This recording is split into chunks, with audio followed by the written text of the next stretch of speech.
What's up, Mets fans? Welcome back to the channel. We are in for a really fun and deep dive of a discussion here today on the New York Mets and their approach to the MLB offseason, specifically the third base position once again, because as we know, the Mets have shown interest and have kept tabs on plenty of different third base options, mainly through the trade market, and there is one player that has been plenty of rumor mill as of late over the past week, as a player that a lot of you guys in my comments have been asking me to touch on or share my thoughts on, and it's about time I deliver here, that being in Jose Ramirez for the Cleveland Indians, the former teammate for Francisco Lindor and Carlos Carrasco prior to that blockbuster over the past month or so. So that's what we'll be taking a look at in today's video. Everything there is to know about Jose Ramirez and his game, the possible connection, if any, currently with the New York Mets, why he would be such a great fit for them, and what type of proposed package we could see the Mets in landing a guy of Jose Ramirez's caliber, and so much more. So if you guys do end up enjoying this kind of Mets content and want to see more great Mets content like this, make sure to smash that like and subscribe button, share this video with your friends, put on the notification bell. We're just getting started here on Wardy NYM, and I simply cannot thank you all for the countless support, so make sure to smash those buttons, help us get to 4K subscribers.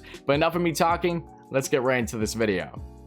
Here we have 28-year-old third baseman for the Cleveland Indians and Jose Ramirez, a switch hitter at the plate and a righty with his glove. At 5'9", 190 pounds, had a solid 2020 short season with Cleveland, in which in 58 games played racked up 17 home runs, 46 RBIs, a 292 batting average, a 386 on base percentage, a 607 slugging, a 993 OPS, and 10 stolen bases. In 2019, in 129 games played, had 23 home runs, 83 RBIs, a 255 average, a 327 on base percentage, a 479 slugging. Ramirez is a two-time AL All-Star in the 2017-2018 seasons, is a three-time AL Silver Slugger in 2017, 2018, 2020, and was a All-MLB second-teamer in the 2020 short season. And to expand a little bit further on Jose Ramirez and his game, he had 3 straight seasons from the span of 2017 to 2019 in which he racked up at least 23 home runs or more, and then 83 RBIs or more, and also had a career high season in the 2018 year, which he racked up monster numbers, including 39 home runs and 109 RBIs. Like, are you kidding? And was also part of the 30 for 30 club, in which he didn't just have 30 plus home runs, he also had 30 plus stolen bases. A tremendous all-around player, not just with his switch hitting, but when it comes to his base running, some of the best from an infielder in all of baseball still, and has had a tremendous glove as well, which has led him to being a Gold Glove finalist in his career too. Even though he doesn't have a Gold Glove, he has been definitely above average for the most part, and has been stellar alongside Francisco Lindor during their time with the Cleveland Indians. But then if you want to expand even further beyond that, he has been in the top 4 in the AL MVP voting for 3 of the past 4 seasons. This guy's just been tremendous. He has definitely been deserving of his accolades, and still very underrated if you ask me. Definitely gets overlooked, and has been at times during his time in Cleveland because of guys like Francisco Lindor leading the way amongst some others. But just such a tremendous all-around player that truly, when he is in his best, when he's in his prime, he's tremendous. And I know he had somewhat of a slump from his great 2018 season to 2019, but for the most part has been tremendous and was on a great pace in the short 2020 season, which is definitely promising. So it makes you wonder, why would Cleveland even consider parting ways with Jose Ramirez? Well, as we know, the Cleveland Indians have had a bad track record as of late, and for a while now, with really giving up on guys because they know that they can't sign them long term. For instance, take Lindor as the latest example of that. So that was inevitable, as we know. But Ramirez is a little interesting here because he does have multiple years of control currently on his contract. He's making $9 million in the 2021 shortened season, then he's making $12 million in the 2022 season, and then $14 million in the 2023 season. Then he's a UFA at the end of that season, going to the 2024 offseason. But there are 2 club options after the 2021 season for Cleveland, so they could part ways in any which way over those next 2 years after 2021. And while it wouldn't be sensible, the rumor mill has been hot as of late with Jose Ramirez. It really has been for a while now, basically since things really started to pick up steam with Lindor. And then as he was dealt, it's like, okay, is Ramirez the next man up? Because Cleveland, I'm not really sure what they're doing. I get it that they don't have a big payroll that they're working with, but they may very well part ways with Ramirez in a solid trade that they know is going to benefit them going down long term. And knowing that they have a high value in Ramirez currently, that even if they say don't get the exact package that they're going for, it's definitely going to be high. Like, just from the forefront, a trade for a guy of Jose Ramirez is definitely going to cost you bigger name prospects, bigger names overall than the Lindor trade to an extent, because Lindor has an expiring contract. Ramirez is different. They're club options, but he doesn't have control of that. So you're having at least 3 more years of Jose Ramirez at an amazing contract, at the most of making $14 million in his walk year, and is already one of the better infielders in all baseball, and is tremendous when it comes to being a third baseman. So I I love the idea of the Mets going after Jose Ramirez. So have they? There hasn't been any physical reported interest as of late regarding the Mets, but you'd have to imagine that if there are division rivals and say the Atlanta Braves, which is the most recent rumor that has broke out over the past week, and say the Nationals, because I know that they would definitely like to upgrade on third base still. They've shown interest in Chris Bryant this offseason too, that the Mets are definitely keeping their tabs on all these guys, and they have been very sneaky with their moves this offseason. No one really knew when and if the Lindor trade happened, then bam, it happened. No one knew about it. It was not leaked anywhere prior to saying, okay, that this was coming to a close, that this trade is going to happen, until it actually did.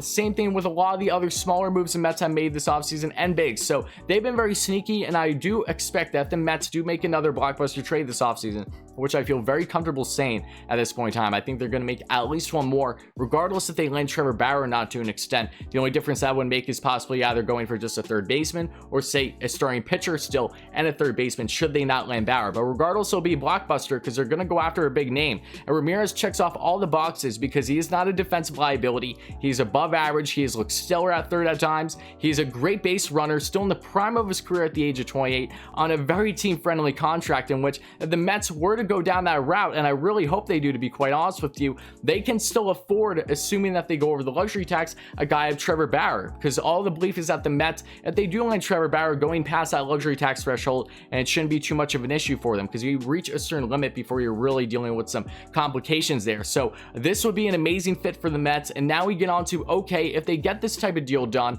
and it would make perfect sense with reuniting him with Francisco Lindor and Carlos Carrasco, maybe even Bauer literally would be the Cleveland Mets at that point. It's ridiculous, but I would be all in favor for it. Truly, what type of trade package could the Mets come up with that would be realistic for both sides? Well, in just my personal opinion, after doing some research, one, it's not even a question. You're giving away JD Davis, and I get it. I love JD. I don't know how many single times I need to talk about him in trade packages, but it just seems like he very well could be on his way out should they address third base specifically to be the replacement to whatever team that they are trading with. So he would definitely be the replacement as of now, going the other way to Cleveland. That really could blossom with a great group, a great coach as it is, a great manager there in Cleveland. So I think he would bode well there. But then you also have to look at the prospect pool, because this is not a situation where I think the Mets can make a trade happen without giving up a top 5 prospect. And a guy that stands out to me right away, almost immediately, is yes, Ronnie Mauricio. Mauricio is one of the top prospects for the Mets currently, and is their best shortstop prospect if my memory isn't mistaken. But there's a lot of issues with Mauricio, mainly because of his future with the Mets. If the Mets are going to extend Francisco Lindor long term, which definitely feels inevitable,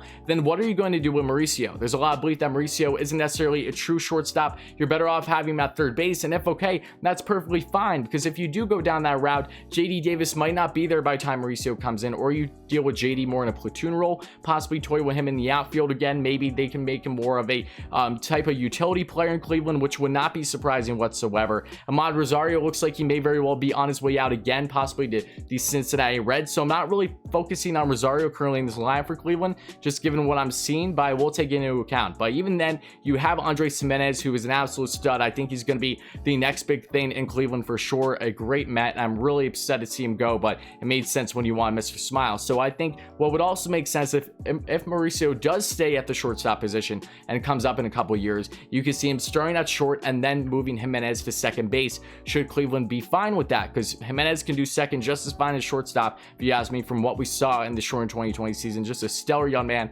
great defensively, and that would be a very strong infield on the come up for the Cleveland Indians. So that would be the top prospect, I think, along with JD Davis. And if that really isn't enough and you need to go beyond this, and this is something as a Mets fan I'm not in favor for, but it may very well be the case to get something done, if the Mets are going to address the outfield, which I believe they are, and with this uncertainty with the DH still, especially depending on if you're going to have a DH for the upcoming season or beyond or not, that very well could dictate the future of guys like Brandon Nimmo and or Dominic Smith. I love both these guys, I really do, but it would not surprise me to see Nimmo be dealt should the Mets address center field and then figure out what they want to do in left. If there's no DH, they still might toy with the idea of having Dom in left, knowing that they have a more complete center fielder like a JBJ, for instance, that can really handle the bulk of the work, because you know you're having a great bat and Dom in that lineup that can make up for it. That's a possibility. Or you can go down the route of Dom possibly being in this trade as the biggest piece here, which I would not want to see, but I would be willing, knowing that you're getting Jose Ramirez in the process should the Mets not have a DH, especially that would make him more susceptible than ever. Again,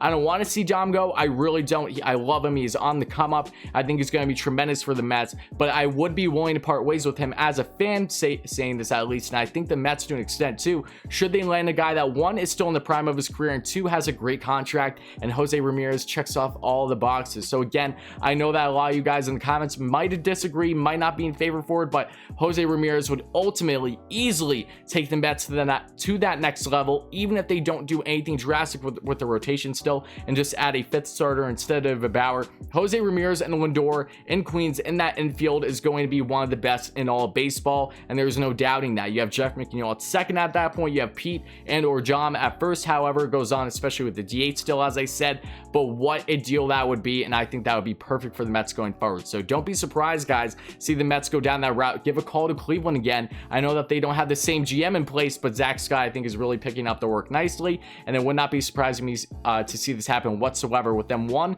making it public that they want to address third base for a more bigger need, a guy that has control more than likely. That's why you want Suarez look like a great fit, but also to get a big name guy, and Ramirez is probably the top of the list, I would say, fairly easily over these other guys because of his balance. I would take Ramirez over Chris Bryant, to be perfectly honest with you too. He's a great base runner as it is. This guy has a strong glove, a borderline Gold Glover in his career, has a great bat, and is a switch hitter. Like, come on.